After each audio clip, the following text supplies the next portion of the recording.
Are there any statements? I call the Assistant Minister for Social Services. Thank you, Deputy Speaker, and I rise to speak on the recent commencement of 10 days paid family and domestic violence leave entitlement for all employees of small businesses.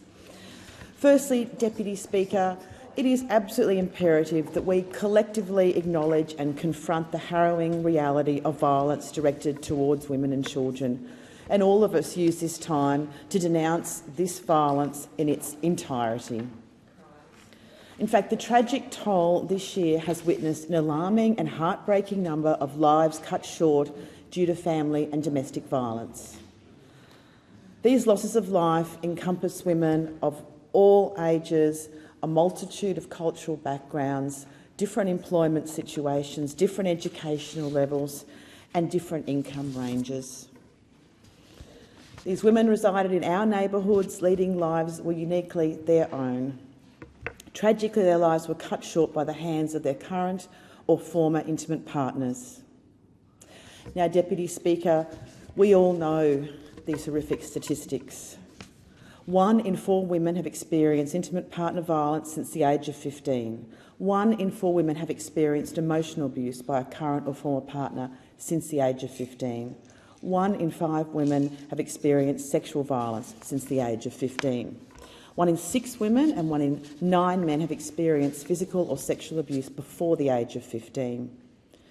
But these individuals, they're not just anonymous statistics. These are women who were held dear and whose presence in the lives of those who loved them was so abruptly and violently taken away. However, let us not forget the reach of violence is not, of course, confined to lives lost. It extends to those living every day in fear of such violence. This reality is a painful reminder of the magnitude of the issue at hand. And of course, all forms of violence against women and children, it is utterly, utterly unacceptable. And our government's commitment to ending family and domestic violence is unwavering and absolute. Now, Deputy Speaker, just last week, as the Assistant Minister for the Prevention of Family Violence, I was very proud to join the Minister for Social Services in commemorating the start of 10 days paid family and domestic violence leave for small businesses. Of course, from August 1st, small business employees were given a new right to 10 days of paid family and domestic violence leave. And of course, this brings them in line with the same entitlements in place since the 1st of February for at least 7 million employees who work for large or medium businesses, and it includes casuals.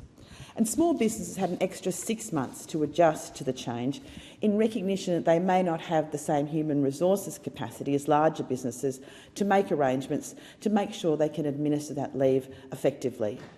And the government's provided a range of tailored supports and guidance to help small businesses understand their obligation and be able to administer the leave entitlement both sensitively and lawfully.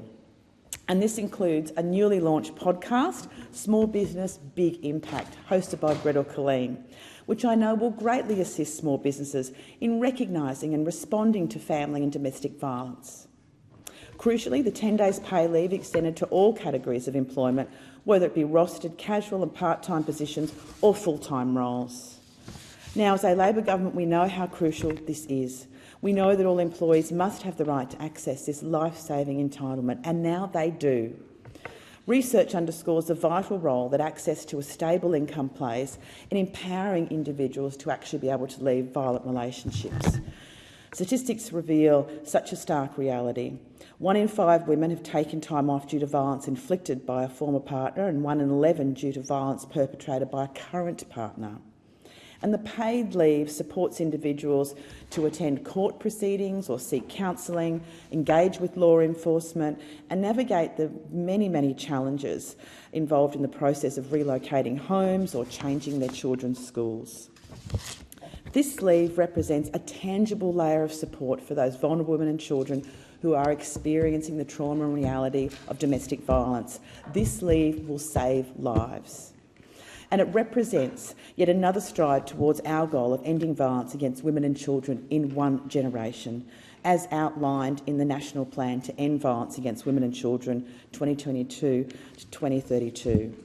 Now, the national plan launched by this government provides a blueprint for all of society and all levels of government to end violence against women and children in one generation. Clear actions to implement the national plan will be outlined in 2 supporting 5-year action plans.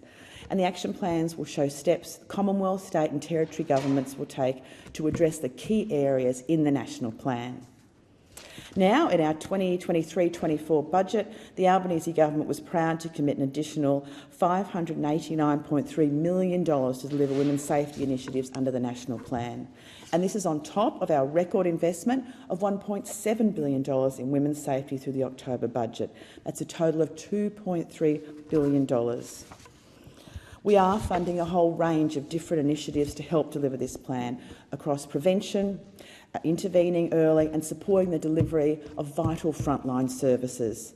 And these include $169.4 million over 4 years for 500 frontline service and community workers, and $159 million over 2 years to extend the National Partnership on Family, Domestic and Sexual Violence Responses with state and territory governments to continue to address many service gaps, and $104.4 million to expand the role of Our Watch to address the drivers of violence against women and children, and $38.2 million in funding to extend the Escaping Violence Payment Trial and the Temporary Visa Holders Experiencing Violence pilot, and $12.1 million over 4 years to develop and distribute social media resources for young people on consent and to support community-led sexual violence prevention programs.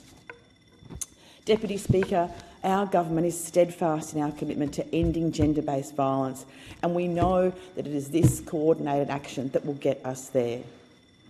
Also, Deputy Speaker, as we know, on the 28th of October 2022, our government appointed the inaugural Domestic, Family and Sexual Violence Commissioner. Ms Michaela Cronin commenced the role on November 1st, 2022, and is one of only 3 national domestic violence commissioners worldwide.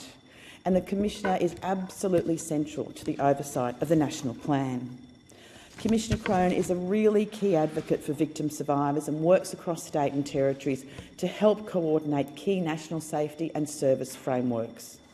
I also would like to make very specific mention of the Lived Experience Advisory Group currently being established by the Domestic, Family and Sexual Violence Commission. We know that all policy responses must have the voices of victim survivors embedded within and listened to. This must be ongoing and constant. Now, Deputy Speaker, ending violence against women and children requires our collective commitment, action and unwavering resolve, all of us, all levels of government, all of us within the community. The lives lost, the trauma experienced and the fear endured by victim survivors demand our understanding, our empathy, our attention and, most importantly, effective measures and effective action.